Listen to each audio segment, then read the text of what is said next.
Në vend të dhënave për tenderët në webfaqen e Komisionit Rregullativ të Prokurimit Publik, nga e marrë tash vetëm ky njoftim për mosfunksionim të sistemit. Në Facebook, ky institucion njoftoi se ka marrë vendim që autoriteteve kontraktuese të ndalohet hapja e tenderëve me datën 4 mars, duke u dhënë kohë operatorëve ekonomik për shkak të problemeve teknike.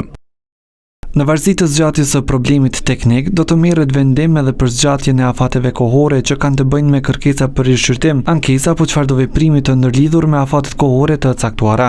Të mërkurën nga ky institucion nuk janë përgjigjur pyetjeve të ATV se kur mund të rregullohet problemi. Sidoqoftë, vonesa e rikthimit në funksion të webfaqes, sipas njerëzve të fushës së prokurimit, shkakton mjaftueshëm pasoja. Kur webfaqja e prokurimit nuk funksionon, proceset e prokurimit bëhen më të paqarta. Kjo automatikisht rrit mundësinë e manipulimeve, parregullsimeve dhe abuzimeve me fonde publike.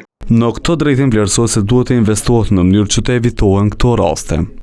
Të ketë sa më shumë investime në mirëmbajtjen e sistemit, rritjen e sigurisë kibernetike dhe rritjen e mekanizmave alternativ për të shmangur bllokimet teknike.